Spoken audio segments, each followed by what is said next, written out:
Welcome once again. हमारी special transmission आज 4 बजे से जारी है, जिसमें सैफान खान और अली नासिर भी हमारे साथ मौजूद हैं और हमने मुख्तलिफ पहलुओं पर जायजा लिया कि पाकिस्तान के मसाइल का हल क्या नजर आ रहा है।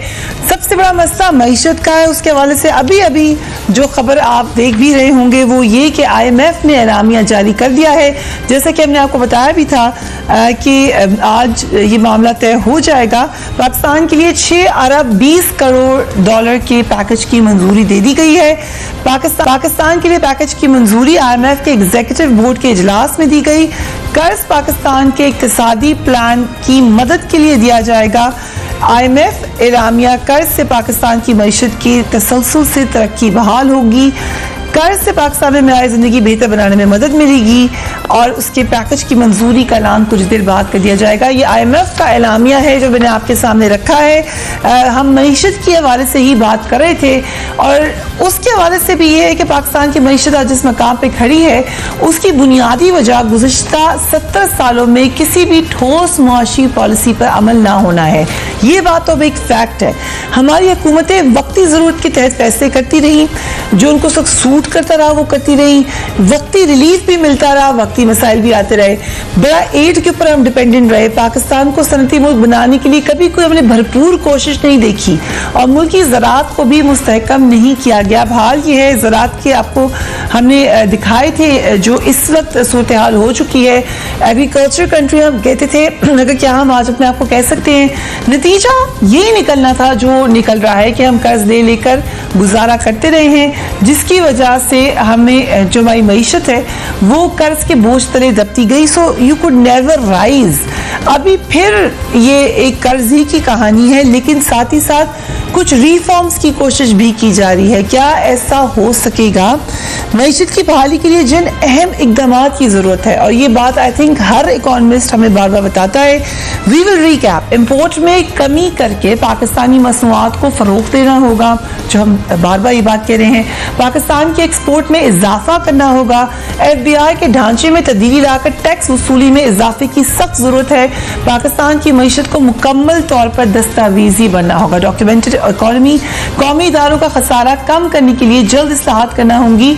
गैर मुल्की सरमायाकारी के बढ़ाने के लिए ब्यूरोक्रेसी के फज़गुफ्ता निज़ाम को बदलना होगा। सनती तरक्की के लिए बिजली की पैदावार में इजाफा और कीमतों में कमी करनी होगी। हर शोबे में मुकम्मल तौर पर कानून की हुक्मरानी लागू करनी होगी। Easier said than done. Umar Cheema साहब, एक तो आपको मुबारक हो, IMF की तरफ से चलें, कोई खबर आई है की होपफुली, लेकिन ये जो साथ करना है, क्योंकि IMF में तो हम पहले भी जाते रहे, हम आते रहे हैं, वो कर सकेंगे आप लोग? शुक्रिया फरिया। आपने बिल्कुल ठीक कहा कि बड़े अरसे से इस खबर का इंतज़ार था और बहुत सारी क्या सराहियाँ भी की जा रही थी, वो आज जो है IMF के बोर्ड ने जो है अप्रूव कर दिया पाकिस्तान का लोन, और उससे यकीनन पाकिस्तान की इकॉनमी में जो ये गैर यकीनी की सूरत हाल थी उससे डेफिनेटली हम निकल आएंगे और एक इस्तेकाम की तरफ जाने की उम्मीद है। देखें, आपने बिल्कुल अपने इंट्रो में बिल्कुल ठीक कहा कि 70 साल से जितनी भी हुकूमतें आईं उनकी पॉलिसीज़ का ही नाकिस होने का और जो प्रायोरिटीज़ उनकी रहीं उसका ये नतीजा है कि आज हम इतने बदहाल मुआशी हालात में, बावजूद इसके कि हमारे पास मेहनती लोग हैं, कुदरती वसाइल माला माल हमारे पास मौजूद हैं, तमाम मौसम मौजूद हैं, और एग्रीकल्चर का आपने जो जिक्र किया, हमारी जो एग्रो बेस्ड इकॉनमी हमेशा से सुनता है, मतलब इतना पोटेंशियल हमारे पास आया, लेकिन अनफॉर्चुनेटली जब हम इस सेक्टर की तरफ भी देखते हैं तो ये कभी भी किसी हुकूमत में की प्रायोरिटी में नहीं रहा, और इसी का नतीजा है कि आज आप देखें, आज अगर कहने को हम हमारे पास जो रिसोर्स हमारे पास अवेलेबल था उसके बावजूद आज हाल ये है कि ना हमारे पास कोई बेहतर मिकदार में सर्टिफाइड सीड है, ना ही हम किसान को खाद बीज स्प्रे जो है वो महंगा तो दूर की बात, उसकी कीमत तो अपनी जगह कि महंगा तो है, वो है ही है, लेकिन क्वालिटी भी इंश्योर करनी हम हो सकती थी। लेकिन मौजूदा जो हुकूमत है इसमें और बाकी की हुकूमतों में जो बुनियादी फ़र्क है कि देखें पीटीआई ने, इमरान खान साहब ने 22 साल जो जदोजहद की, वो उसका मकसद था इस निज़ाम की खामियों को दूर करके एक बेहतर निज़ाम इस मुल्क में लाया जाए, क्योंकि हमने देखा कि इस मुल्क के अंदर बहुत पोटेंशल है। लेकिन हुआ ये कि जो भी गवर्नमेंट आई वो उन्होंने एक वक्ती तौर पर, जैसे पंजाबी कहते हैं डंग टपाउ पॉलिसी, कि आज का सोचा, अपने फ़ायदे और अपनी चीज़ों को, उस चीज़ को सामने रखते हुए किया। और उससे फिर हुआ कि बहुत सारे चीज़ें जो मैं कहता हूँ सियासी मसलतों की नज़र हो गई, और कॉम्प्रोमाइज़ होते रहे। उसकी वजह से जो है जो चीज़ें एड्रेस, जो इशूज़ एड्रेस होने चाहिए थे, जो फैसिलिटीज सेक्टर्स को प्रमोट किया जाना चाहिए था, वो नहीं हो सका। लेकिन इस वक्त जो आप देखें मौजूदा हुकूमत की जो प्रायोरिटी, जहाँ पे हम एक तरफ हम ट्रांसपेरेंसी की बात कर रहे हैं, उसके साथ साथ डेफिनेटली स्ट्रक्चरल रिफॉर्म्स के बगैर नहीं हो सकता। देखिए ना, आपने लोगों का जब, और प्राइम मिनिस्टर ने भी खुद भी फरमाया कि हम जहाँ पे लोगों को टैक्स देने की तरजीह दे रहे हैं, तलकीन करें, वहीं पे हम जो है इदारे के अंदर जो है रिफॉर्म्स लेके आ रहे हैं, ताकि लोगों के अंदर एतमाद हो, लोगों को खौफ ना हो। कौमी इदारे जो स्टेट के इदारे हैं, उनके अंदर अगर आप देखें दो तरह की चीज़ें हुई हैं। हमारे सिस्टम की जब हम तबाही देखते हैं तो दो तरह के लोग हैं। एक वो हैं जिन्होंने खुद भी करप्शन की और सिस्टम को करप्ट किया, फिर कुछ वो लोग हैं जो करप्ट सिस्टम की वजह से इसमें फंसे हुए। देखिए ना, आज जब हमेशा से सुनता है कि जी इनडायरेक्ट टैक्सेशन क्यों लगता है, गरीब आदमी को क्यों टैक्स देना पड़ता है, चाहे वो चाय की प्याली भी लेता है तो पीता है तो उस पर क्यों उसको टैक्स देना पड़ता है? क्योंकि जो बड़े बड़े लोग जिनके पास सरमाया है, उन्होंने बेनामी जो है अकाउंट्स बना के, बेनामी जायदादें रख के टैक्स चोरी के रास्ते बनाए हुए थे। तो हमारी कोशिश ये है कि जिनके पास सरमाया है, जिनके पास पैसा है, जिन्होंने बेनामी जायदादें असासे बनाए हैं, वो डिक्लेयर करें ताकि वो टैक्स दें। और ये जो बोझ, जो गरीब आदमी पे बोझ है, क्योंकि हमारा हमेशा से अज़म रहा है कि हम अमीरों से लेंगे, गरीबों को देंगे, क्योंकि 70 साल से हमेशा ये होता रहा कि गरीबों का खून निचोड़ा जाता रहा, उनसे कुर्बानी ली जाती रही, लेकिन जो मराद थी वो हमेशा अमीर तबके को दी जाती। इसी वजह से आप देख लें कि नामुसाहिब हालात के अंदर भी जो बजट गवर्नमेंट ने पेश किया, उसके अंदर अगर आप देख लें सोशल सिक्योरिटी जो प्रोजेक्ट्स हैं, उसके अंदर जैसा डबल किया गया, बजट को डबल किया गया। इसी तरीके से 300 यूनिट तक जो बिजली इस्तेमाल करने वाले उनके भी जो सब्सिडी दी गई। तो ये वो फोकस है जिससे पता चलता है कि हुकूमत के पास अगर पैसा आ रहा है तो हुकूमत की प्रायोरिटी है कि गरीब और मुतवस्सित तबके को जो है उन पे खर्च किया जाए, उनको सहूलतें दी जाए। Right, I come to you Ali Nasir. IMF की खबर, हाउ इम्पोर्टेंट इज इट? इससे क्या रिलीफ मिलने की तवक्को है या मसले और गंभीर होने जा रहे हैं? देखिए, actually it's a poultry amount, बहुत छोटी सी अमाउंट है। अगर अभी देखें तो $6.2 बिलियन का पूरा प्रोग्राम है। अभी तो हमें बहुत कम रकम मिलेगी, ए फ्यू $100 मिलियन, और उसके लिए हमने बहुत बड़े बड़े कॉम्प्रोमाइज़ किए हैं। आपके साथ बहुत अहम मेहमान शामिल गुफ्तगू हैं, उमर चीमा साहब, क्योंकि मरकज़ी सेक्रेटरी इतलात हैं PTI के और आँखों और कान का किरदार अदा कर रहे हैं। Maybe in future he will become a minister as well. तो मैं कुछ पॉइंटर्स, अगर आप इजाज़त दें, IMF के रिगार्ड से भी और भी मज़ीद इनको देना चाहूँगा। चंद बातें इन्होंने की। सर, मैं it's I don't know, may be ये हैरानगी की बात है, लेकिन गूगल में अगर लिखें तो मेरा नाम भी टॉप इकोनॉमिस्ट के नाम में आ रहा है। इसमें या तो आपके, हमारे मुल्क के लोग थोड़े निकम्मे हैं, या फिर शायद मुझ में कोई हुनर आ गया होगा। मैं चंद चीज़ें आपको बताना चाह रहा था। सबसे पहली बात ये थी कि you are talking about systemic reforms in this country, and economics is not a layman science. मैं दोबारा से रिपीट करता हूँ, it is a science that has been hijacked by mathematicians. ये रॉ विजडम से घर पे बैठ के दाल चीनी और शहद कूट के जी पी लें तो ठीक हो जाएंगे, ये वो वाला हल है नहीं। आपने प्रॉब्लम्स को थोड़ा सा गलत डायग्नोज किया हुआ है। We don't need a documented economy right now, that's not our challenge. हमारा चैलेंज इस वक्त इकोनॉमिक ग्रोथ है। सर, स्टार्टिंग पॉइंट कोई चाहिए, आप इमरान खान साहब को जाके बताइएगा, मुमकिन है वो सुन भी रहे हो अभी, कि बात यह कि हमारे मुल्क के लिए स्टार्टिंग पॉइंट अनएम्प्लॉयमेंट और इन्फ्लेशन है।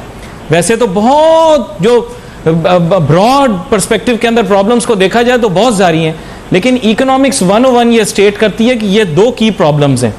अनएम्प्लॉयमेंट को ख़त्म करने के लिए हमें इकोनॉमिक ग्रोथ चाहिए सर, डॉक्यूमेंटेशन नहीं चाहिए। डॉक्यूमेंटेशन वेस्ट को चाहिए। ये जो फॉर्म हम भर रहे हैं बैंकिंग का, जाकर बैंक्स के अंदर फैक्टा फॉर्म, ये हमें नहीं चाहिए, ये वेस्ट को चाहिए। डॉलर की कदर बढ़नी चाहिए, रुपए की कदर कमज़ोर होनी चाहिए, ये हमारी रिक्वायरमेंट नहीं है, ये इंटरनेशनल मॉनेटरी सिस्टम की रिक्वायरमेंट है। So please, I am saying this, बावसूख आपकी पूरी इकोनॉमिक अफेयर्स की डिवीजन है, उनका मेरे साथ मुबाहिसा करवा दें, और आपकी फाइनेंस मिनिस्ट्री के अंदर तो वही लोग बैठे हुए जो पहले बैठे हुए थे, उनसे 1 to 1 बात कर लेते हैं। और दूसरी बात रही इन्फ्लेशन की, सर बाद में आपको बताता चलूं कि इमरान खान साहब को आप जाके बताइएगा कि we are an import oriented country. Unfortunately ये डिस्कस पहले भी हो रहा था, फरिया आपको पता होगा कि दालों का जिक्र फवाद चौधरी साहब खुद कर रहे थे। सर, पाकिस्तान की जो कौमी खुराक है दाल चावल, दाल हम इंपोर्ट करते हैं। If we will increase the value of the dollar, it doesn't favour our country, it favours the west and favours other countries. हमें फेवर वो कहीं से भी नहीं कर रहा। या आपको डॉक्टर अब्दुल हफीज शेख साहब ने कुछ घोल के पिलाया होगा, but it has got nothing to do with us, and Baqar Raza is not going to do anything to control the dollar. जरा सा फरिया मौका दीजिएगा, सोल्यूशन बेस्ड बात हो रही है। दो बातें और मैंने इनसे करनी थी। बात यह कि सर कॉज एंड इफेक्ट होता है डॉलर और इंटरेस्ट रेट का। आप इंटरेस्ट रेट को अगर बहुत ज्यादा बढ़ा देंगे तो इस मुल्क में मसाइल पैदा हो जाएंगे। इंटरेस्ट रेट बहुत ज्यादा बढ़ जाने से डॉलर की कदर में और इजाफा होगा। तो यू मस्ट अंडरस्टैंड। और इसके अलावा आप टैक्सेस को सर रैशनलाइज करें। टैक्सेस बढ़ा के इस मुल्क में कुछ हासिल नहीं होगा। मैं चैलेंज करता हूं आपकी पूरी एफबीआर को कि ये जो कहते हैं ना GDP tax to GDP ratio, tax to GDP ratio, जितने सालों में पाकिस्तान का टैक्स टू जीडीपी रेशियो कम रहा है, पाकिस्तान की टैक्स कलेक्शन ज्यादा रही है और पाकिस्तान की इकोनॉमिक ग्रोथ कहीं ज्यादा रही है। तो उमर चीमा साहब, आपसे मेरी हाथ जोड़ के गुजारिश है कि please don't come into the all this gibberish that is being told by all these uncles in Islamabad. आप आवाम की आवाज बने और इमरान खान साहब को जाकर ये बात बताएं। किसी भी वक्त चाहें तो ये इवेल्युएट कर लें जो बातें मैंने की हैं। Thank you Fariya, thank you. Okay, ऐसे वेलकम टू यू सफान नाउ। क्या लग रहा है आपको IMF के बाद अब क्या होगा? देखिए, ये तो डेफिनेटली IMF की जो कंडीशनैलिटीज़ थी, कुछ इस प्रोग्राम में प्योर कंडीशंस भी थी। हमने देखा था कि एमनेस्टी स्कीम गवर्नमेंट लेकर आई, लेकिन IMF का वाज़े एतराज़ इस पर सामने आ चुका था। डॉलर रुपी पैरिटी के साथ जो हुआ है, अभी जो अलीना से बता रहे थे, I also agree with him कि ये तो बिल्कुल गलत हुआ है। लेकिन अब फिर जहाँ पर इस वक्त हम हैं, अभी उमर चीमा साहब ने बहुत अच्छी बात की कि रिफॉर्म्स वगैरह की नून लीग की गवर्नमेंट में, क्योंकि जब अभी मैं कैलकुलेट कर रहा था उनके और मिफ्ता इस्माइल साहब का एक कॉलम भी इस बारे में आया था रिसेंटली, 16,227 अरब रुपए के टैक्सेस उन्होंने कलेक्ट किए थे 5 साल में। मसला यहाँ पर टैक्स कलेक्ट करना नहीं है कि 16,000 या 20,000 अरब या ये 5,550 अरब कलेक्ट कर लें इस दफ़ा PTI की गवर्नमेंट। मसला ये कि वो किन लोगों से कलेक्ट कर रहे हैं। अगर ये वही बोझ उन्हीं क्लास और उन्हीं सेक्टर्स पर डाल रहे हैं जिनके ऊपर पहले से बोझ है, तो डेफिनेटली ये वो रिफॉर्म्स नहीं है, ये वो रेडिकल चेंज या वो तब्दीली नहीं है जिसका PTI प्रॉमिस करती थी। तो ये अच्छा साइन है कि आज बेनामी एक्ट इंप्लीमेंट हुई है। और जो खौफ हम सुन रहे हैं कि पता नहीं क्या होने जा रहा है, जी खौफ है फिजा। मेरा नहीं ख्याल कि अगर कोई सही साफ शफाफ काम कर रहा है इस मुल्क में, उसको खौफ होना चाहिए। अगर कोई सही आदमी है उसको खौफ, आई थिंक डिप्रेशन ये भी शेयर करती चलूं कि एक अंदरूनी जराए ने हमें ये बताया है कि जो ये पहले टाइम का कहा जा रहा है बेनामी वाली खबर लीक की गई है, उसमें बड़ा एक और चांस भी था कि बताया जाए कि वी आर सीरियस और 12 बजे तक शायद और लोग जितने हैं उनमें डबल हो जाए उनकी। नहीं, आप सही कह रहे हैं, ये हो सकता है। और ये अब शुरू हुआ है ना अब तो यहाँ से, तो अब यकीनी तौर पर बेनामी जिस तरह 5 करोड़ 30 लाख लोगों का डेटा इनके पास इस वक्त है, उनमें से कितने परसेंटेज हमें बताया गया FBR की तरफ से इंडस्ट्रियल कंज्यूमर्स हैं, तो उनके पास गैस कनेक्शन है, बिजली कनेक्शन है, लेकिन वो रिटर्न फाइल नहीं करते। ऑलमोस्ट 70% या 80% बैंक अकाउंट्स हैं जो अकाउंट्स बेनामी हैं। किसके हैं वो, उनमें जो रकम आती है 5 लाख से ऊपर डिपॉजिट्स हैं, कहाँ है हमें नहीं पता। अगर क्रैकडाउन हो रहा है तो दिस इज द नीड, हमें होना चाहिए। डेफिनेटली डॉक्यूमेंटेशन हो, उससे बेहतर हो मामला, डॉक्यूमेंट हो इकोनॉमी, तो ये तो पॉजिटिव साइन है and it should have happened much before. कि अगर होता है हम खुद माशी तौर पे खुद मुख्तार होते हैं, हम क्यों लोगों से भीख मांग रहे हैं? हम ये $6 अरब शौक से तो नहीं मांग रहे ना। आई एग्री, क्योंकि हमें पैसे नहीं है, लोग हम टैक्स नहीं दे रहे अशराफिया जो है। ठीक है, ब्रिगेडियर हारिस नवाज भी हमारे साथ मौजूद हैं। Documentation of economy, obviously Ali Nasir साहब सीनियर इकोनॉमिस्ट हैं तो उनकी राय इकोनॉमी के हवाले से होगी, बट और भी बहुत सारे पहलू हैं इसके। हम जानते हैं कि पाकिस्तान में सिक्योरिटी के मसाइल हैं, हम परेशान होते हैं, दुनिया में जब कोई प्रॉब्लम होती है हमारा नाम ले लिया जाता है गलत तरीके से। So it's important for many other reasons कि आप अपनी इकोनॉमी को डॉक्यूमेंट करें। क्यों? I will ask brigadier Haris Nawaz right after this break. देखिए,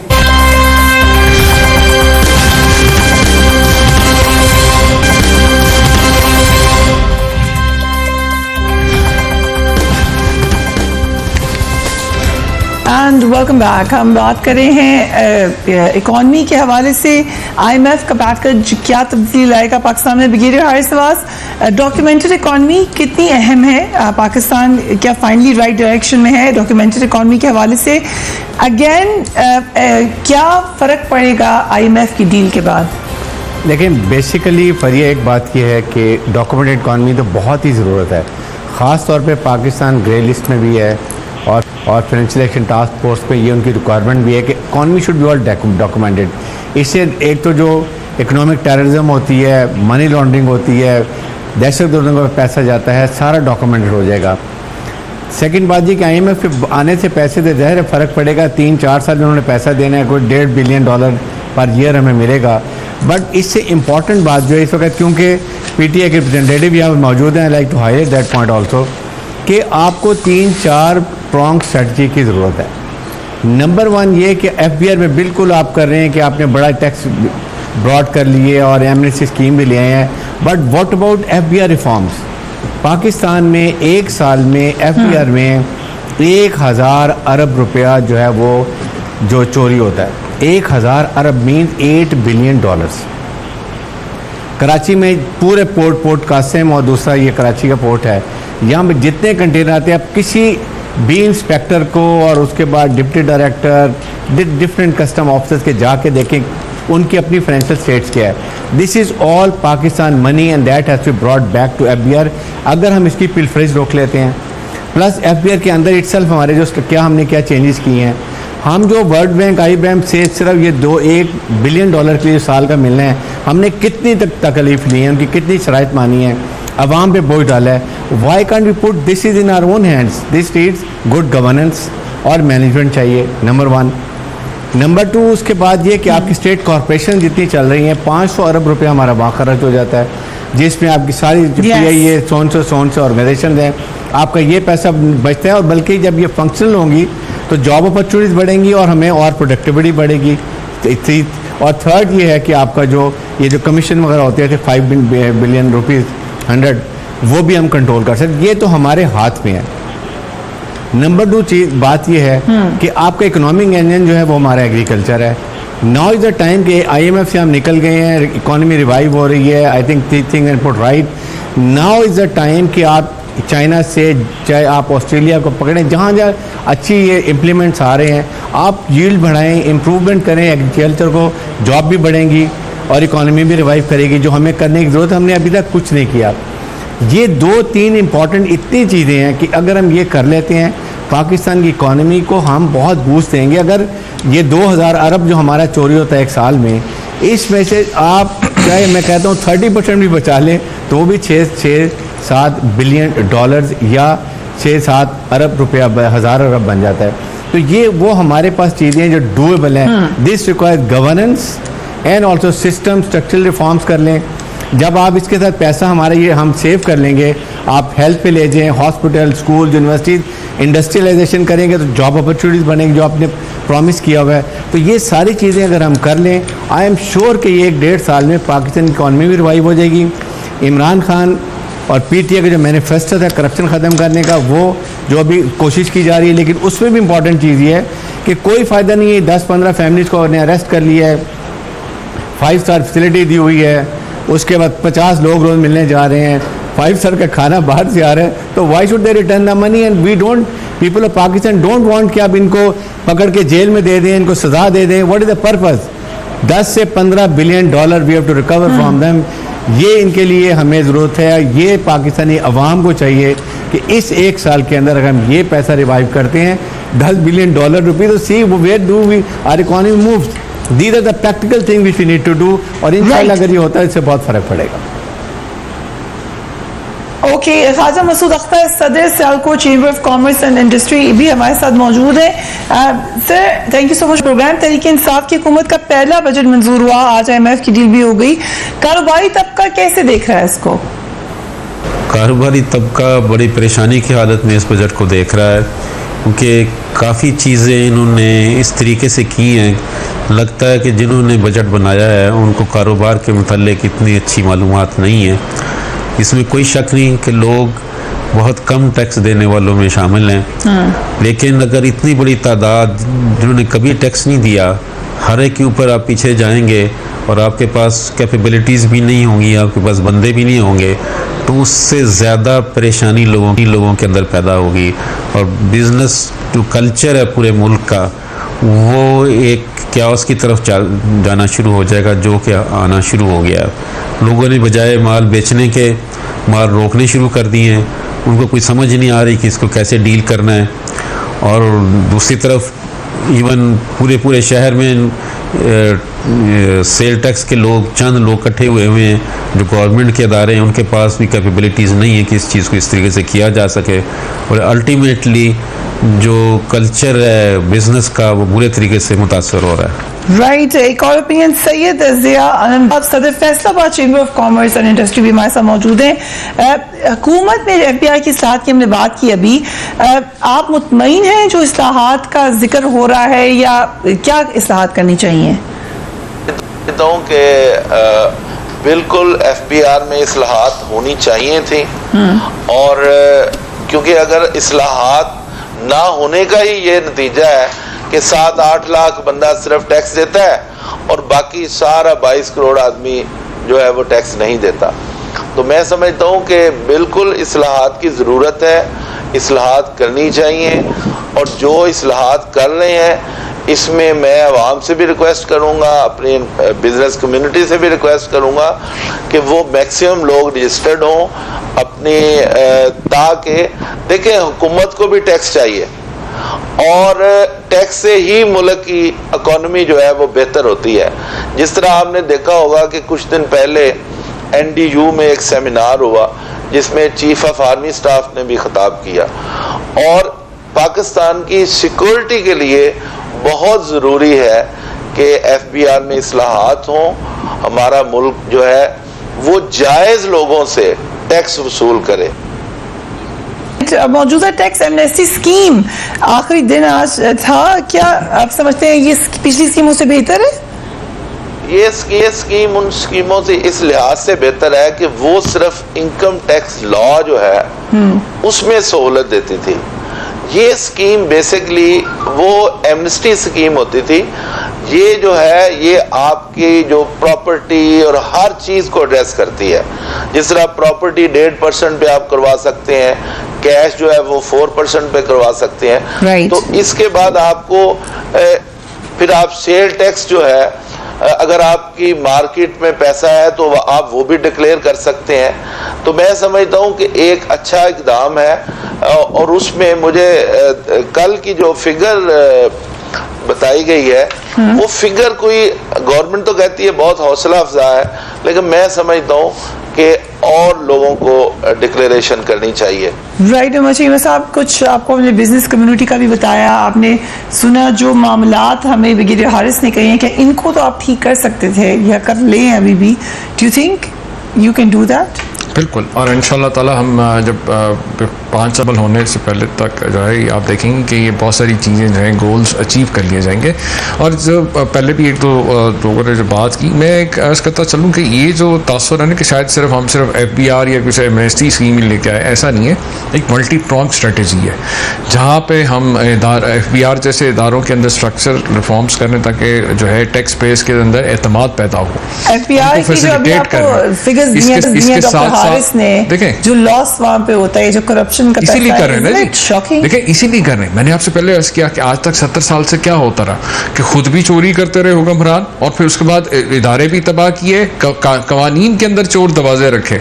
और यही वो लोग, इसी वजह से देखें जब हुक्मरान खुद अगर 10 रुपए की चोरी करेंगे तो डेफिनेटली वो जो है बाकी इदारा जो है वो फिर उनको तो फिर खुली छूट मिल जाती ना। और इसी वजह से हुकूमत ने इन तमाम मसाइल को मद्देनजर रखते हुए एक मल्टी प्रॉन्ग स्ट्रेटजी बनाई। उसके अंदर खाली सिर्फ FBR को सिर्फ रिस्ट्रक्चर नहीं किया जा रहा, उस एक्सपोर्टर्स जो हैं उनके मसाइल को भी सामने रखते हुए हम भी इस चीज़ को समझते हैं कि इम्पोर्ट पे NSR जो पिछली हुकूमतों ने ज़्यादा रखा, उसके अपनी उनकी वजूहात थी, और एक्सपोर्टर्स को जितना दबाया गया, मतलब कहने को कहा जाता है जी कारोबारी बंदे थे वो, लेकिन मुझे बताएं कि कौन सा कारोबारी है कि उसको ये समझ नहीं आ रही थी कि जो मेन सबसे बड़ा जो बिजली, खास तौर पे इलेक्ट्रिसिटी का जो अब कहने को वो कहते हैं कि जी हमने बिजली प्रोड्यूस कर दी, बट एट व्हाट कॉस्ट? 2015 के अंदर जो सस्ती बिजली प्रोड्यूस करने का हमारे पास रिसोर्स था, पानी था, सोलर एनर्जी था, वो ऑल्टरनेट एनर्जी सेक्शन ही बंद कर दिया गया। हमने कोशिश की थी कि हम आपसे मैं सिर्फ आपको ये बता रहा हूँ कि हम क्या कर रहे हैं, हम ये कर रहे हैं कि जहां हम जो है सस्ती बिजली पैदा करने के जो है मंसूबों के ऊपर फोकस किया जा रहा है, एक्सपोर्टर्स को रिलीफ देने के लिए आज जो है हुकूमत ने इन वन गो 35 अरब रुपए का जो सेल्स टैक्स रिफंड था वो उन्होंने मतलब उनको फैसिलिटी दी है उनको। इसी तरीके से कोशिश ये की जा रही है कि इंडस्ट्री को रिवाइव करने के साथ साथ जो है बेरोजगार नौजवानों के लिए रोजगार मुहैया किया जाए। अब आपके सामने ने जो भी आपसे अर्ज किया, जो सोशल सिक्योरिटी हमारे जो प्रोजेक्ट्स हैं, जिसमें सबसे बड़ा हाउसिंग का प्रोजेक्ट है। अब हाउसिंग इटसेल्फ एक प्रोजेक्ट है, उससे रिलेटेड 40 दूसरी इंडस्ट्री हैं, तो डेफिनेटली रोजगार के मौके भी पैदा होंगे, लोगों के लिए मईशत में इस्तेहकाम भी पैदा होगा। इसके साथ साथ स्किल डेवलपमेंट है, एहसास प्रोग्राम है, कामयाब नौजवान प्रोग्राम है, सेहत इंसाफ जिसके अंदर गरीब जो खानदान है उनको 7.25 लाख रुपए की फैसिलिटी दी जा रही है कि वो प्राइवेट अस्पताल में भी इलाज कर सकते हैं। तो इससे पहले नहीं थी ये चीजें। सेहत, तालीम के साथ साथ रोजगार के मौके हम कर रहे हैं, और ये खाली सिर्फ कोई एक खाली हम सिर्फ एमनेस्टी स्कीम के ऊपर नहीं बैठे हुए। और ये चीज जो भी आपके एक्सपर्ट्स हैं, देखें इससे एक छोटा सा इन्फ्लेशन और जो अनएम्प्लॉयमेंट की बात की उसके ऊपर फोकस करना चाहिए। ये बात इसके लिए आपको बहुत बड़ा इकोनॉमिस्ट होने की जरूरत नहीं है। बेसिक कॉमन सेंस की बात है कि हमारे पाकिस्तान में जहां पे एक बंदा कमाने वाला और 5 खाने वाले हैं, तो यकीनन आपको उसके जो मईशत है उस पर बोझ तो आएगा, महंगाई के साथ साथ बढ़ेगा। इसलिए ज़्यादा ज़रूरत है, जो हुकूमत भी कोशिश कर रही है, कामयाब नौजवान प्रोग्राम और दूसरे स्किल डेवलपमेंट के लोगों के लिए, नौजवानों के लिए ज़्यादा से ज़्यादा रोजगार मुहैया करें ताकि वो भी कंट्रीब्यूट करें अपनी घर की इकोनॉमी और महंगाई का जो बोझ है। जी मैं बस फरीब, क्योंकि अभी जो इत्तलाती आपने भी जिस तरह बताया भी था कि शायद अभी ये स्टार्ट है, तो जो इत्तलात FBI के ज़राए से वो ये है कि तकरीबन 50 टॉप टैक्स डिफॉल्टर्स है जिन पर आज रात या कल तक फौरी तौर पे गिरफ्तारी के इम्कान जिनके जाहिर किए जा रहे हैं। अगर ये बात है और वाकई में रातों रात हो रहा है, उमर चीमा साहब का शायद ज्यादा 50 टॉप टैक्स डिफॉल्टर्स हैं, 50 उनके ऊपर क्रैकडाउन यानी अरेस्ट फौरी हुक्म जो है इस वक्त FBI को ऑर्डर्स हुए हैं कि वो करे।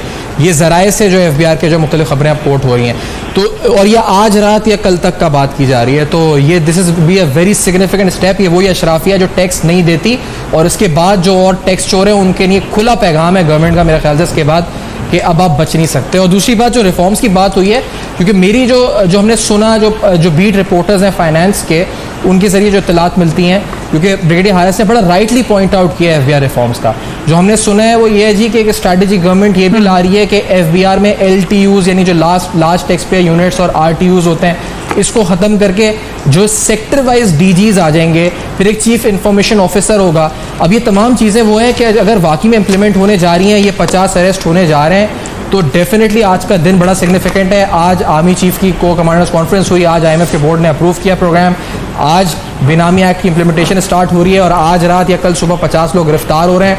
तो आप समझ सकती हैं बहुत ही सिग्निफिकेंट है पाकिस्तान की इकोनॉमी के लिए, एक बहुत ही रेडिकल चेंज होगा अगर ये वाकई में सारे स्टेप्स हो रहे हैं और इफेक्टिवली हों तो। अच्छा, यहाँ पर कुछ मुझे ऐड करने का मौका दीजिएगा। ट्रस्ट डेफिसिट में भी इसकी मदद होगी, सैफान जो हमने भी सुना। देखें, अगर गिरफ्तारियां होंगी तो यहाँ पर मसला यही है ना कि लोग यही कहते हैं कि छोटे लोग तो पकड़े जाते हैं, बड़े लोग नहीं पकड़े जाते। अभी हम यही, अगर 50 टॉप से आप शुरू करेंगे गिरफ्तार करना, तो मेरा ख्याल है कि ये चोरों का ही ट्रस्ट इससे कमजोर होगा, यानी जो बाकी में टैक्स चोर होगा वही डरेगा इससे। जो वाकई में पाकिस्तान का कॉमन एक आम आदमी है जो टैक्स देता है, उसको डरने की क्या जरूरत है, वो क्यों खौफजदा होगा। उसके लिए तो अच्छी खबर है कि पहली बार चले 50 बड़े नाम हम सुनते आ रहे हैं हुकूमतों से, जिन लिस्ट बना ली है, नोटिस जारी कर दिए हैं, लिस्ट बना दी डिफॉल्टर्स की, ये कर दिया है, FBI ने नोटिस जारी कर दिया। ये नोटिस से बात आगे अगर बढ़ रही है, बाकायदा बेनामी जोन्स बन के अगर किसी को अरेस्ट करने जा रही है 50 टॉप टैक्स पेयर्स को, देन दिस इज सिग्निफिकेंट। ये एक निज़ाम के ऊपर भी लोगों का एतमाद बहाल होगा। फिर ये जो सियासतदान कह रहे हैं कि सिर्फ हमारे पीछे लगे हुए, ये भी बात खत्म होगी कि नहीं, ये सिर्फ सियासतदान नहीं, वो टैक्स चोर भले बिजनेसमैन हो, वो मीडिया का कोई आदमी हो, वो कोई भी हो, वो ब्यूरोक्रेट हो, वो कोई आर्मी का हो, कोई कहीं का भी हो, वो अगर उसने टैक्स चोरी किया है, साबिक अफसर है, कोई भी है, then he will be accountable for that और उसके पीछे एफबीआर जाएगा, तो ये तो मेरे ख्याल से ट्रस्ट बढ़ना चाहिए इससे लोगों का सिस्टम के ऊपर। Right, very significant developments. Brigadier Haris, London में भी आर्मी चीफ ने जब वहां मुलाकात की तो सोर्सेस कोट करते हुए उन्होंने वहां पे ये बात बताई थी कि they will be accountability across the board और हम जो जो चोर है उसको पकड़ेंगे। ये जो आज के इवेंट्स हैं, आपके ख्याल से ये आपस में लिंक्ड है? क्योंकि कोर कमांडर की कॉन्फ्रेंस में भी ये कहना कि हम सपोर्ट दे रहे हैं हर तरीके की, हम चाहते हैं कि राइट डायरेक्शन हो मुश्किल के बावजूद, और फिर ये जो अब इवेंट्स हो रहे हैं, इससे लगता है कि ये प्लान्ड था एमनेस्टी स्कीम के साथ कि पहले टाइम दे दें और फिर पकड़ने की तरफ चलें। देखिए फरिया, बिल्कुल ठीक बात है। पहले प्रॉब्लम ये होती थी कि गवर्नमेंट जो होती थी वो चाहे वो नैब हो या आर्मी हो, आपको पता है कि देयर वाइड गैप, और उसकी वजह से बहुत प्रॉब्लम होती थी और करप्शन को हवा मिलती थी। अब अल्लाह का शुक्र ये है कि इस वक्त तमाम अदारे एक पेज पर हैं, चाहे वो पाकिस्तान मिलिट्री है या जुडिशरी है, गवर्नमेंट है और नैब है। आई स्टिल से कि judiciary has to come forward more. अभी भी जुडिशरी जो है थोड़ी सी हर्डल्स है, इनमें करप्शन को पकड़ने में, रिकवरी में काफ़ी हद तक प्रॉब्लम होती है, जो कि नहीं होनी चाहिए। और आर्मी फुल सपोर्ट में इसलिए है कि आर्मी की जाहिर है कि टेरिटोरियल बाउंड्रीज हैं, रिस्पॉन्सिबिलिटी है। जब तक इकोनॉमिक स्टेबिलिटी नहीं होगी मिलिट्री स्ट्रेंथ नहीं होती है। Military strength is directly proportional to your economic strength. This is the reason, और आर्मी चीफ ने इंटरव्यू में भी यही बात की थी, और ये बहुत इंपॉर्टेंट बात है हर जगह पर। और इसलिए आप देखें कि इंडिया कितनी अभी डिफेंस बजट पे खर्च कर रहा है, और हमने इसको रोका हुआ है, बल्कि कैप की है, और साथ तनख्वाहों पे भी नहीं बढ़ा रहे हैं। डॉलर की कीमत बढ़ गई तो वेपन इक्विपमेंट इंडक्शन होगी, उसमें बहुत फ़र्क पड़ेगा। एक तो ये चीज़ें हैं।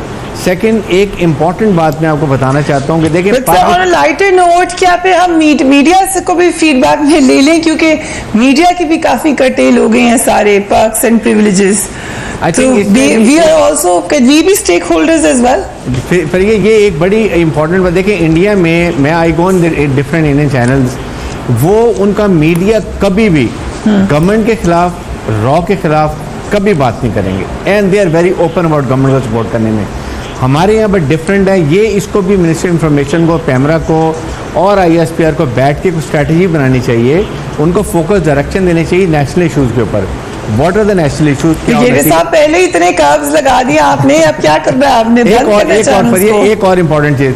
सेकंड ये कि देखिए मीडिया, आप किसके शो में आएंगे? देखिए फरिया, हम अभी हर वक्त बात कर रहे हैं, नवाज शरीफ ने ये कर दिया, टेंजेंट पे चले गए, जरदारी ने ये कर दिया, फलां ने ये कर दिया, इनको ब्लैकआउट करें। We don't need to bring them on channel every time. National issue पे इंटरव्यू होने जाता है, उड़ा देते हैं उसको, तो किसी का चलता ही नहीं है, बंद हो जाते हैं, पेपर नोटिस आते सर, और कितना कर्व्स लगाने, फ्रीडम ऑफ एक्सप्रेशन को रहने दें। America is one of the biggest and most के खिलाफ नहीं होनी चाहिए, नैरेटिव के खिलाफ नहीं होनी चाहिए। प्लीज ये चीज मैं कर दूं, मैं बड़ी रिस्पेक्ट करता हूं ब्रिगेडियर नवाज की, जरा जस्ट 1 सेकंड।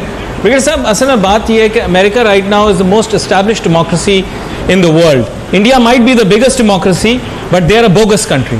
इंडिया जो कर रही है अपने मीडिया के ऊपर, they are bogus people. The way we handled and our media handled during this conflict was the best, and we proved. नहीं, मैं आपको बता रहा हूं, पाकिस्तान के मीडिया ने ये प्रूव किया कि हम इंडिया के घटिया थर्ड क्लास मीडिया से बहुत बेहतर हैं, and Pakistan media averted a war, number 1। Number 2, sir America के अंदर dissenters are considered the people who actually dissent from the mainstream bayaniya are considered to be the biggest patriots। और मैं आपको ये चीज़ बता दूं कि पैट्रिक हेनरी, जो कि अमेरिका के फ्रीडम फाइटर भी कहलाते हैं, उन्होंने कहा I will disagree with every word that you speak, but I will stand by your right to speak it. तो मेरी एक बात आप माने, ये प्लीज ये वाली बात आप ना करें।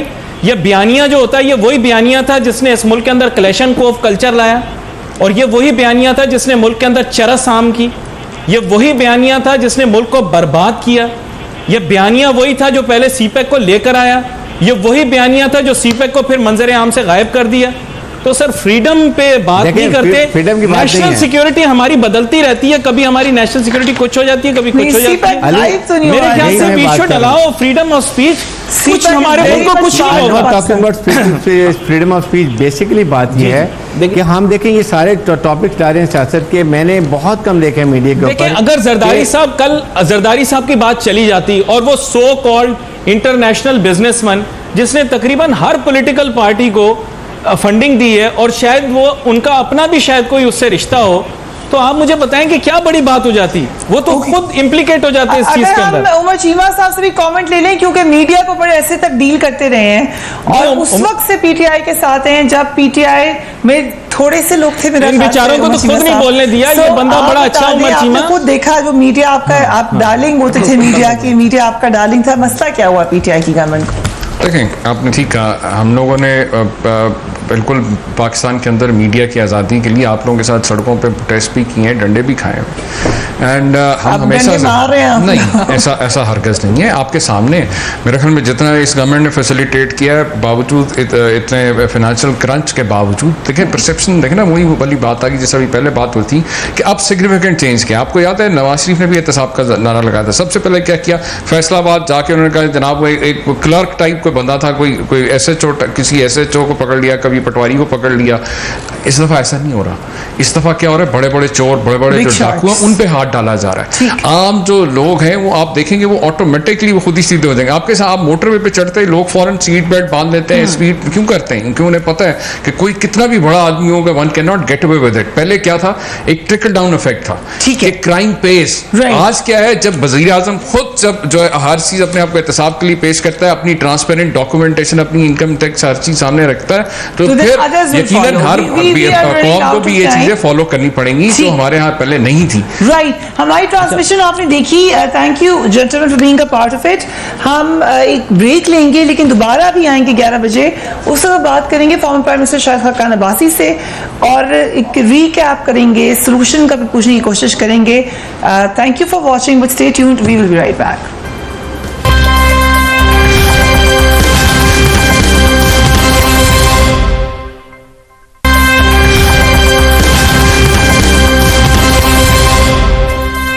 Welcome once again. हमारी स्पेशल ट्रांसमिशन जारी है और इस वक्त मेरे साथ former prime minister of Pakistan मौजूद है शाहिद खान भाई साहब। Thank you so much for joining है। सोल्यूशन ऑफ पाकिस्तान की तरफ हम देख रहे हैं। पहले थोड़ी सी प्रॉब्लम्स देख लें। एक जाने पाकिस्तान में अपोजिशन और हुकूमत के दरमियान सियासी महाजर आई है, तो दूसरी तरफ पाकिस्तान की मईशत है जो मुसलसल हिचकोले खा रही है। एक कंसेंसस अब थोड़ा सा रीच होता जा रहा है कि आप मईशत के मामलात में आपस में मिल जाएं और उसको ठीक कर लें। महंगाई रूज पर है, उसका नुकसान हर एक को है, सिर्फ किसी एक पॉलिटिकल पार्टी को नहीं है। ज़राअत ज़वाल का शिकार है, मईशत पर एक जमूद तारी है। आलमी माशी रेटिंग के इदारे ने पाकिस्तानी मईशत पर अपनी हालिया रिपोर्ट में ही कहा है कि आइंदा महीनों में मुल्क में महंगाई मजीद बढ़ेगी, सारिफीन की कुव्वत खरीद कम हो जाएगी। IMF प्रोग्राम में पाकिस्तान की इक़्तिसादी और मॉनेटरी पॉलिसियाँ सख्त रहेंगी। प्रोग्राम करील मुद्दत में मईशत के लिए मनफी होगा। स्टॉक एक्सचेंज जुलाई 14% गिर कर मार्च 2016 की सतह पर आ गई है, जिससे सरमायाकारों का भी एतमाद कम हो रहा है। बड़े पैमाने की सनतों की नमू चंद महीनों से कम हो रही है। आइंदा माही साल में माशी नमू 2.7% रहेगी। माशी नमू के इब्तदाई अंदाजे 4% रहने की तवक्को थी, ये उतनी भी नहीं हो रही। FBR के लिए 5.5 ट्रिलियन रुपए की महसूलात की वसूली का हदफ पूरा करना एक बड़ा चैलेंज है। पाकिस्तान की क्रेडिट रेटिंग भी नेगेटिव बरकरार रखी है इस रिपोर्ट ने। सो अब्बासी साहब, बहुत ब्लेम तो कर लिया है, आई थिंक आप लोगों ने उनको कर लिया, उन्होंने आपको कर लिया है, लेकिन how do we get out of the situation? देखिए, ब्लेम गेम्स में अगर आपने पढ़ना है तो कोई फ़ायदा नहीं होगा। आप सियासत को देख लें, इकॉनमी को देख लें, आप मुल्क के अंदर जो इंस्टीट्यूशनल रिलेशनशिप्स उनको देख लें, सब रिग्रेस कर रही हैं, पीछे की तरफ जा रही हैं। ये और गवर्नेंस के इश्यूज आपके सामने हैं। तो या तो हमने फिर ये सब सबक हासिल करने हैं जो हमने माजी में किए थे, कि आज हुकूमत जो है वो लोगों में मंशियात के पर्चे बना रही है, उन पर मंशियात डाल रही है, हुकूमत डाल रही है। हुकूमत कोर्सिव टैक्टिक्स इस्तेमाल कर रही है, लोगों को डराना, धमकाना, जेल में डालना, केसेस बनाना। प्रेस की आज़ादी मशकूक है, अदलिया शिकायत कर रही है, नैब जो है उसका अपना एक मामलात हैं जो मेरी कम से कम समझ से बाहर हैं। और असर ये है कि आज कोई भी सरकारी अफसर काम करने को तैयार नहीं है। और हुकूमत कैसे चलेगी, मुल्क कैसे चलेगा, इसका जवाब किसी के पास है नहीं। और रिजल्ट आपने देख लिए कि एक इकॉनमी जो तकरीबन 6% पे ग्रो कर रही थी, जहाँ इन्फ्लेशन 4% से कम था, वहाँ पर अब ग्रोथ आधी हो गई है, आधी से भी कम, और इन्फ्लेशन जो है वो 3 गुना इस साल हो जाएगी। अभी भी वी कैन स्टिल से कि कोशिश कर रही है पीटीआई, उन्होंने पूरी अपनी फाइनेंस टीम तब्दील कर दी। इसका मतलब है कि वो रियलाइज कर रहे हैं कि वो चेंज लाना चाहते हैं। लेकिन अगर कोई आपको मशवरा देना, शहबाज शरीफ साहब ने कहा मिसाके मईशत कर लीजिए, डू यू थिंक कि अगर एक कंसेंसस होता है तो इसका फायदा पड़ेगा बिजनेस के ऊपर? देखिए, जब भी कंसेंसस हो फायदा होता है, लेकिन ये टीम बदलने से फर्क नहीं पड़ेगा। राइट। टीम बदलना तो एक एडमिशन ऑफ फेलियर है, और कोई भी हुकूमत पहले 7 महीने में टीम नहीं बदलती। मतलब है कि आपकी जो बेसिक जो आपकी प्लानिंग थी या जो आपकी विजन थी इकॉनमी के लिए, वो बेसिकली फ्लॉड थी। अब वो नाकाम हो चुकी है। अब नई विजन क्या है आपकी इकॉनमी के लिए? क्योंकि आपने तो मुल्क को एक स्टैगफ्लेशन में डाल दिया है, यानी इकॉनमी स्टैग्नेट हो गई है, इन्फ्लेशन बढ़ रही है। इसके हाल बड़े पेनफुल होते हैं। क्या वो हाल हम बर्दाश्त कर सकेंगे? अब जो बात है मीसाक मईशत की, ये एक लॉन्ग टर्म चीज़ है, ये आपको आज हल नहीं देगी। डेफिनेटली ये कॉन्फिडेंस इंस्पायर करती है बिजनेस कम्युनिटी में, क्योंकि ये गवर्नमेंट और अपोजिशन के दरमियान नहीं होता, ये पॉलिटिकल पार्टी के दरमियान होता है। कल जो भी इक़्तिदार में आएगा एक ब्रॉड प्रिंसिपल पर एग्री करता है, यानी आपने प्राइवेटाइजेशन करनी है, आपने टैक्स के निज़ाम को वाइडन करना है, आपने टैक्स के रेट्स गिराने हैं, इन चीज़ों पर एग्रीमेंट हो जाता है, और जो हुकूमत भी आती है वो चलती रहती है। So we can say कि जो इकोनॉमिक ढांचा होना चाहिए उसके ऊपर एग्री कर लें जी, और ताकि जो भी गवर्नमेंट में आए वो उसी को लेके फॉलो करे। सर, जो इसी में अगर आ जाए तो जो इदारों की रिफॉर्म है, खासतौर पर टैक्स नेट बढ़ाने की, वो तो आप लोग भी यही कहते थे, सागरा साहब पहले ही कहते रहे, कोशिश करते रहे, पीपल्स पार्टी के ज़माने में भी यही बात होती थी। अभी फिर दोबारा कुछ टैक्स रिफॉर्म्स आ रही हैं। कुछ एनालिस्ट का ख्याल है कि अच्छी रिफॉर्म है, अगर आप उसको डॉक्यूमेंट करेंगे इकॉनमी का, इसका फायदा बहुत होने जा रहा है। इज दैट करेक्ट कि अभी नहीं, ये बात दुरुस्त नहीं है, क्योंकि टैक्स रिफॉर्म्स हमने लास्ट ईयर किए थे, वो बड़े प्रोग्रेसिव और प्रो ग्रोथ टैक्स रिफॉर्म था। अब जो उसके बावजूद ग्रोथ नहीं ग्रोथ मिली आपको। मैं ये कह रहा हूँ ना, अगर आप उसके ऊपर बिल्ड करते ना, वो एक दिन में नहीं होता। आपने एक प्रो ग्रोथ टैक्स रिफॉर्म दे दिया जिसको लोगों ने कबूल किया। लोगों ने 124 अरब रुपया उसके अंदर जो एमनेस्टी स्कीम उसका एक हिस्सा था, उसमें लोगों ने डिक्लेयर किया और वो टैक्स नेट में आ गए। अब आपका काम यह था कि उसको आगे बढ़ाएं। आपने उल्टा कॉन्फिडेंस खत्म कर दिया, लोग परेशान हैं। आपने एक नई टैक्स रिफॉर्म देना शुरू कर दिया जो कोर्सिव है, जो कहता है कि मैं तुम्हें जेल में डाल दूंगा, तुम्हारे लॉकर में कब्जा कर लूंगा, तुम्हारे घर में दाखिल हो जाऊंगा। ये चीजें नहीं चलती। बट टैक्स बहुत लोग नहीं देते पाकिस्तान में, अपनी इनकम सही नहीं बताते, बड़ी तादाद में ऐसा है। सो इस पे सजा मिलती है दूसरी दुनिया में? अगर बिल्कुल सजा मिलती है, लेकिन यहाँ सजा कैसे देंगे? जो टैक्स मांगने वाले खुद टैक्स नहीं देते, मुल्क वज़ीर-ए-आज़म टैक्स नहीं देता, उसकी काबीना टैक्स नहीं देती। तो इसलिए या तो फिर आप भी अपने आप को सजा के लिए तैयार कर लें। तो जब आप ये कहते हैं जी मैं तुम्हारा लॉकर तोड़ के दाखिल होऊंगा, तो लोग कहते हैं फिर मैं कोई और मुल्क देख लेता हूँ। What is the solution? कैसे? सॉल्यूशन वही है जो हमने दिया था, जो मुल्क का कानून था पिछले एक हफ्ते पहले तक, कि आप टैक्स रेट्स गिराएं, अवाम को रिलीफ दें, फिर उसके बाद अब आवाम से कह सकते हैं कि ठीक है यार, तुम आओ, नेट में नहीं आओगे तो हम तुम्हें पकड़ेंगे। क्या वजह है कि डायरेक्ट टैक्सेशन पे मुश्किल है पाकिस्तान के लिए जाना? इनडायरेक्ट टैक्सेस हम हर जगह देख रहे हैं कि हो रहे हैं, डायरेक्ट क्यों नहीं है? नहीं, आप दोनों नहीं कर सकते, या आप डायरेक्ट करेंगे या आप इनडायरेक्ट करेंगे। इनडायरेक्ट बड़ा आसान होता है।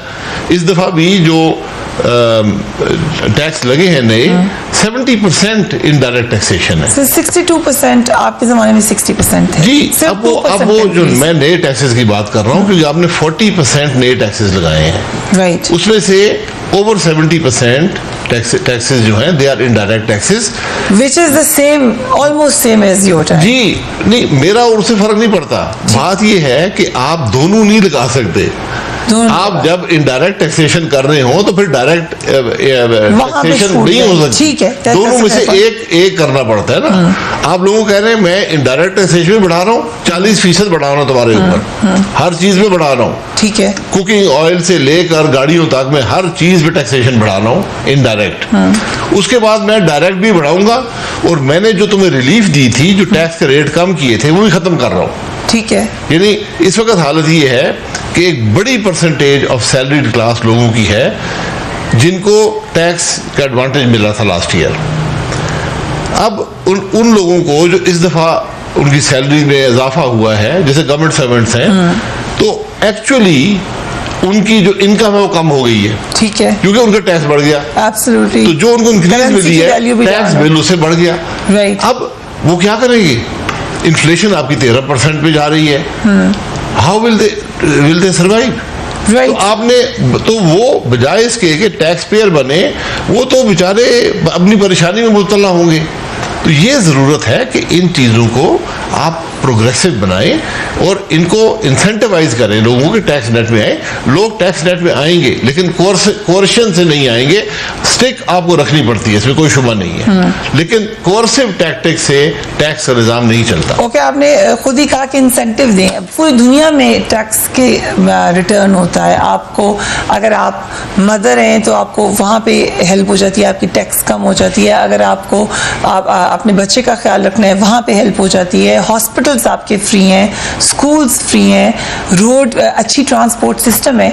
यहाँ टैक्स के रिटर्न में एक आम शहरी ये कहता है, और जो कि सैलरी क्लास को लेने, पढ़ा लिखा, वो स्कूल प्राइवेट भेजते हैं, वो गाड़ी अपनी रखते हैं, सिक्योरिटी अपनी रखते हैं, हर चीज़ उनकी अपनी है, प्राइवेट है। सो स्टेट रिटर्न नहीं दे रही टैक्स का, ये कैसे ठीक होगा?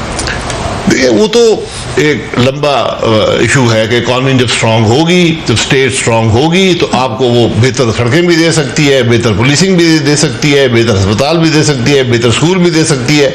हमारे तो बड़ी लिमिटेड सी गवर्नमेंट की इनकम है, और उसका सबसे बड़ा प्रॉब्लम अब ये हो गया कि जो इस एक साल में मईशत की तबाही हुई है, जो पॉलिसी रेट बढ़ गया है, जो रिपीट रिवैल्यू कर गया है, आज आपका सबसे बड़ा क्राइसिस ये है कि वो डेट सर्विसिंग जो 2018 में 1500 अरब की थी, वो आज 2900 अरब पे चली गई है, वो डबल हो गई है। और यही इजाफी 1400-1500 का टैक्स है जो आपने लोगों पे लगा दिया है। Right. यानी जो आप पैसे आज लोगों से मांग रहे हैं, जो आपने खुद अभी कहा कि एनालिस्ट कहते हैं कि वो इकट्ठे नहीं हो सकते, जो एडिशनल 1550 बिलियन है, वो सारे का सारा अजाफी डेट सर्विसिंग में जा रहा है, जो बर्डन इस हुकूमत ने डाला है। ये पिछली हुकूमतों का नहीं है, ये इस हुकूमत ने एडिशनल टैक्स बर्डन अवाम पे डाला है, डेट सर्विसिंग का। बट सर, डेट एक इशू तो है, इट्स नेशनल इशू नाउ, जिसमें आपकी गवर्नमेंट भी शामिल है, पीपल्स पार्टी भी शामिल है, उससे पहले भी, अब ये गवर्नमेंट भी। इससे हम निकल नहीं सकते। Can we get out of it? देखिए, डेट कोई हुकूमत भी घर लेकर नहीं जाती। आप डेट को मैनेज करते हैं, और डेट को मैनेज करने का सबसे जो बेहतर तरीका होता है, आप ग्रोथ लेकर आए, आपका डेट सस्टेनेबल हो जाता है। लेकिन जब आप ग्रोथ खत्म कर देंगे और डेट सर्विसिंग के बर्डन को डबल कर देंगे, ये मामूली बात नहीं है। 1500 बिलियन से आप चले गए 2900 बिलियन पे, यानी 1400 बिलियन की एडिशनल डेट सर्विसिंग का बर्डन इस हुकूमत ने कायम किया ऑन द सेम लोन जो एग्जिस्टिंग थे, जो डेट एग्जिस्टिंग था। अब आप उसको कंपेयर करें डिफेंस से, डिफेंस 1150 बिलियन है, आपने एडिशनल जो अजाफी सूद है वो 1400 अरब कायम कर दिया, उसका आपके पास जवाब कोई नहीं है, सिर्फ इसलिए कि आपने इकॉनमी को तबाह किया। अब इस पे सारा दिन बहस करते रहे। अब वो पैसा इकट्ठे करने के लिए आपने अवाम पे 40% का बोर्ड डाल दिया, अवाम और गरीब हो गए। आपने जो टैक्स इंसेंटिव थे वो खत्म कर दिए। 35% टैक्स दुनिया में कोई अदा नहीं करता। तो आपको इंसेंटिव देना पड़ता है ताकि जो लोग टैक्स बचाते हैं वो खर्च करते हैं, वो इकॉनमी को ग्रोथ देते हैं। तो हमने उस वक्त भी कहा था कि मैक्सिमम जो नंबर्स थे जो इस टैक्स के कट करने से, जो हमने 3 स्लैब बनाए थे 5, 10 और 15% के, मैक्सिमम जो लॉस था एक्सचेकर को वो 65 बिलियन का था मैक्सिमम, अगर कोई नया टैक्स पेयर ना सिस्टम में आता इसकी वजह से। वो 65 बिलियन भी जब लोग खर्च करते हैं तो आपको आधे पैसे या उसमें से 1/3 तो जरूर वापस मिल जाता जीएसटी की सूरत में। ठीक है, ठीक, तो आपको इतना बड़ा लॉस नहीं था, 30-40 अरब को बड़ा लॉस नहीं होता।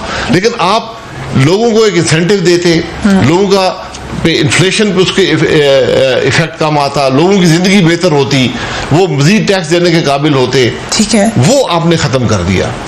ये प्रॉब्लम्स हैं इस बजट के। हम बड़े अरसे से अब ये बात सुन रहे हैं कि लोग डरे हुए हैं, लोग पैसा डाल नहीं रहे हैं, एक स्टैंड स्टिल है, बड़े अरसे से हमें सुन रहे हैं।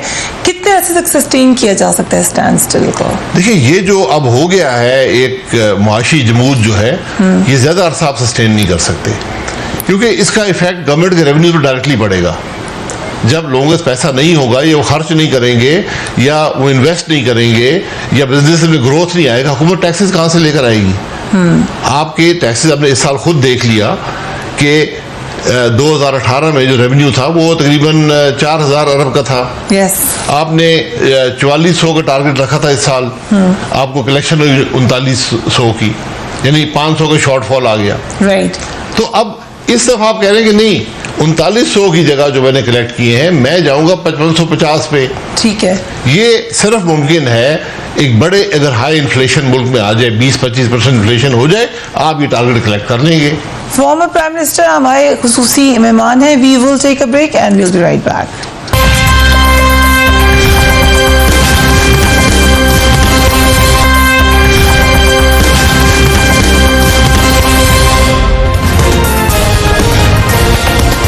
And welcome back. So as former Prime Minister, आप let's say अगर आप इस वक्त इस पोजीशन में होते, क्या करना शुरू करते आप मामला ठीक करने के लिए? देखिए, सबसे पहले इस पोजीशन में आपको आना ही नहीं चाहिए था। ये इस हुकूमत का फेलियर है, ये मानने को तैयार नहीं है। इनके पास जब भी पूछे वो पिछले कर गए, पिछले कुछ नहीं कर गए, जो वो कर गए वो आपके सामने था। सही, पॉलिटिकल उनका एक नहीं, ये देखिए पॉलिटिकल बातों से कॉन्फिडेंस मार्केट का तबाह हो जाता है। तो जब आपको ग्रोथ एक सर्टेन लेवल पे मिली, इन्फ्लेशन कंट्रोल मिली, एनर्जी क्राइसिस खत्म मिला, इकोनॉमी एक ग्रोथ के पैटर्न में मिली, इन्वेस्टर कॉन्फिडेंस मिला, आपको टेररिज्म का खात्मा मिला, लॉ एंड ऑर्डर अच्छा मिला, आपने उसके ऊपर बिल्ड करना था। आपने वो नहीं किया, आपने सब तबाह कर दिया, अब बैठे हुए हैं। अब जरूरत यह है कि कॉन्फिडेंस बिल्ड किया जाए मार्केट्स का। कुछ कोशिशें देखी, कभी चेयरमैन नायब आके कहते हैं कि हम बिजनेसमैन के पीछे नहीं जाएंगे, कभी कोई और आके ये बात कहते हैं, कोशिश हो रही है, लेकिन क्या ये रिस्टोर हो सकता है? नहीं हो सकता। देखें, बिजनेसमैन अंधा तो नहीं है।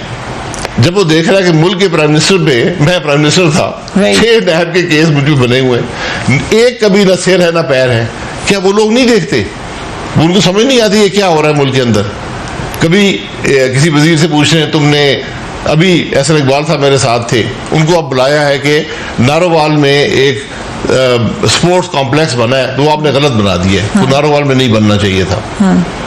अब ये सवाल आप पूछेंगे, तो आज कौन सा यहाँ वजीर फैसले करेगा या कौन सा सेक्रेटरी फैसले करेगा? यही चीज बिजनेसमैन देखता है, वो देखता है। सिर्फ सवाल पूछने से बिजनेस क्यों रुकेगा? Okay, how is this inter related? अगर आपने ये काम बिल्कुल ठीक किया है, आपके पास हर सवाल का जवाब है, why would somebody's confidence be deterred कि उससे सवाल पूछा? जवाब से पहले अगर मुझ पे केस बन जाएगा, मैं अंदर हो जाऊंगा, मेरी बदनामी होगी, तो बिजनेसमैन कहेगा यार मैं क्यों से मुल्क में बैठा हूँ, यहाँ तो जो फैसला जो कैबिनेट चलाते हैं वो महफूज नहीं है, मुझे कौन बचाएगा इन लोगों से? ये बड़े बुनियादी सवाल होते हैं। लोग स्टेबिलिटी ऑफ पॉलिसी को देखते हैं, कंटिन्यूटी ऑफ पॉलिसी को देखते हैं। जब वो देखते हैं कि पॉलिसी मेकर्स का हाल ये हो रहा है, वो कहते हैं मेरी पॉलिसी को कौन डिफेंड करेगा? मैं आज इन्वेस्टमेंट कर रहा हूँ, कल आ जाएंगे कि नहीं, तुम तो बड़े चोर थे, तुम तो बाहर से पैसे ले आए हो। राइट। सो डॉलर की कीमत आपके ख्याल से अब कंटेन हो जाएगी क्या? नहीं, मेरा नहीं ख्याल। डॉलर देखे ना जिस सतह पे पहुंच गया है, 50 रुपए ऐड हो गए, जहां पर 2018 में था, जून 2018 में जहां पर था 115 के लगभग था, अब 165 के लगभग है। तो मुझे नहीं लगता अगर इकॉनमी ग्रो नहीं करेगी, कैसे डॉलर अपनी सतह को मेंटेन करेगा? राइट कुछ लोगों का तासुर ये है कि मीडिया एंड अपोजिशन ये गवर्नमेंट के लोगों का तासुर ये है वो ज़्यादा नेगेटिव प्रोपेगेट करे हालात ठीक हो जाएंगे एक सही गलत प्रॉमिस हो रहा है क्योंकि अक्सर रास्ता बता देना। बिल्कुल भी सब स्टेप्स ठीक ले रहे हैं तो 2 साल जरूर लगेंगे। नहीं, यही हुकूमत का काम होता है कि रास्ता बता दे कि मैं कैसे ठीक करूंगा। सर आप बता दें। नहीं, मुझे नजर नहीं आ रहा, मुझे तो नजर नहीं आ रहा। अगर मुझे नजर आ रहा तो मैं बता देता। मुझे तो हुकूमत की कोई पॉलिसी ऐसी नजर नहीं आती जो मुल्क को ग्रोथ दे सके, जो मुल्क को एम्प्लॉयमेंट दे सके, जो गरीब के मसाइल हल कर सके, जो इन्फ्लेशन कम कर सके। कैसे होगा? कोई डायरेक्शन नहीं है। बस कहते हाँ जी अब हम 2 साल में कर, पहले 100 दिन पे थे, मैंने उस भी कहा था 300 दिन ले लें, अब 300 दिन गुजर गए, कुछ नहीं हुआ, मजीद तबाही हो गई है। तो हर गुजरते दिन के साथ तबाही होगी क्योंकि कोई रोड मैप नहीं है, कोई ओनरशिप नहीं है पॉलिसीज की, कोई डायरेक्शन नहीं है। ऐसी हुकूमत नहीं चल सकती। ओके सो वंस अगेन आप कह रहे हैं हुकूमत नहीं चल सकती तो do you actually let's say कि हुकूमत नहीं चलती उससे इकॉनमी को तो कोई फायदा होने नहीं जा रहा। Do you see any alternate? फिर क्या होगा? नहीं, इकॉनमी देखिए जब हुकूमत ना चल पाए, उसकी डायरेक्शन ना हो, फिर एक ही तरीका होता है पॉलिटिकल कॉन्स्टिट्यूशनल कि आप इलेक्शन करा दें, नया मौका दें। और ये तमाम मामले जो हैं इनकी बुनियाद जो है एक मुतनाज़ा इलेक्शन है जो 2018 में हुआ। ये मैं पॉलिटिकल बात नहीं कर रहा, ये हकीकत है कि जब भी इलेक्शन मुतनाज़ा होते हैं उसका इफेक्ट इकॉनमी पे आता है। और आज हम वही चीज़ फेस कर रहे हैं कि हमने ऐसे इलेक्शन करवाए जिनको अवाम कबूल नहीं करती, जो मैंडेट दुरुस्त नहीं है, इलेक्शन मुतनाज़ा हैं, गैर शिफाफ हैं, उसके आप असरात आज देख रहे हैं। अब इसको आप जितना अरसा लेकर बैठे रहें ये आपकी मर्जी है। 5 साल आइन आपको देता है, लेकिन मैं नहीं समझता हूँ कि इकॉनमी 5 साल की मुतहम्मल हो पाएगी। राइट सो एक और जो पॉजिटिविटी बार बार पीटीआई की तरफ से बात की जाती है वो ये कि बाहर से भी बिजनेस आएगा, लोग आएंगे, दे विल इन्वेस्ट। कहाँ तक ये वादा पूरा होता हुआ नजर आया दावा? देखिए कौन इन्वेस्ट करेगा? आपने ये कह दिया है कि जो आदमी पाकिस्तान में 120 दिन रहेगा वो यहाँ पे टैक्सेस पे करेगा वर्ल्ड वाइड इनकम पे। अब तो लोग ये मुझे लोगों के फोन आए, उनका जी हम तो पाकिस्तानी नेशनलिटी छोड़ रहे हैं। राइट हम क्यों रखें? हम तो रहते इंग्लैंड में हैं, यहीं पे कारोबार करते हैं। हम तो पाकिस्तान आते थे, कोई चैरिटी चला रहे हैं, कोई अपने बच्चों के पास आते हैं। अब आप हमारी वर्ल्ड वाइड इनकम को टैक्स करना चाहते हैं? हम तो आपके न सड़कें इस्तेमाल करते हैं, न स्कूल इस्तेमाल करते हैं। हम तो उस मुल्क से आए थे, दूसरे मुल्कों में रहते हैं। पूरी दुनिया का है कि जहाँ मेजॉरिटी टाइम आप स्पेंड करते हैं, डबल टैक्सेशन ट्रीटी हो या ना हो, वो आपको एज अ सिटीजन कंसिडर करता है फॉर टैक्स पर्पसेस और आपको टैक्स करता है। आपने कहा नहीं 120 दिन कर देते हैं, यानी इस बात की कोई मंतक नहीं है। आपने वो कर दिया। मैं ये एक मामूली सी बात बताई है। फिर लोग अब यहाँ से फ्लाइट ऑफ कैपिटल देख रहे हैं कि कैसे मैं अपने पैसे बाहर ले जाऊं। यहाँ पर तो हर काम रुक गया, ना रियल एस्टेट का काम है, ना इंडस्ट्री ग्रो कर सकती है, ना इंडस्ट्री चल सकती है। टैक्सेशन इतनी ज़्यादा है, इंटरेस्ट रेट इतने ज़्यादा है, कैसे मामला चलेगा? सो आपने खुद ही अभी बाहर के लोगों की थिंकिंग बताई कि वो जब टैक्स देते हैं तो वो कुछ रिटर्न भी चाहते हैं। ओवरऑल हमें पाकिस्तान को एज अ डेमोक्रेसी उधर लेकर तो जाना है सर, जहाँ पर टैक्स का पैसा भी दे पाकिस्तानी, उसको रिटर्न भी मिले और फिर वो समझे कि वो अपने नुमाइंदे से पूछे 1-1 रुपए के टैक्स के बारे में कि ये किधर गया। जमहूरियत में यही होता है, 1-1 पैनी के ऊपर डिस्कशन होती है हाउस ऑफ कॉमन्स में, पार्लियामेंट के अंदर बरतानिया में। पाकिस्तान में ये जमहूरी अमल इस तरीके से क्यों नहीं इम्प्लीमेंट हो सका? टैक्स का पैसा लिटमस टेस्ट है आपकी गवर्नमेंट का। जब आप जमहूरी अमल को चलने देंगे तो होगा, जब आप मईशत को ग्रो करने देंगे तो होगा। हमारी मईशत इतनी फ्रेजाइल है कि आप आज ये देख लें, आपने इस साल 3900 अरब के टैक्स कलेक्ट किए, अगले साल आप 5500 की बात कर रहे हैं, यानी 1600 additional 40% plus additional tax burden डाल रहे हैं। उसके बावजूद आपका 3500 अरब का खसारा है। आप मजीद जो डेफिसिट है, जो आप बाजार से बोरो करेंगे यानी कर्जा लेंगे, वो 3500 अरब का है एक साल में। राइट अगर आपके कलेक्शन टैक्स कम होगी मजीद बढ़ जाएगा, ठीक, वो भी ऐड हो जाएगा उस 3500 में। ठीक है, तो ये जो नंबर्स हैं तो सस्टेनेबल नहीं है।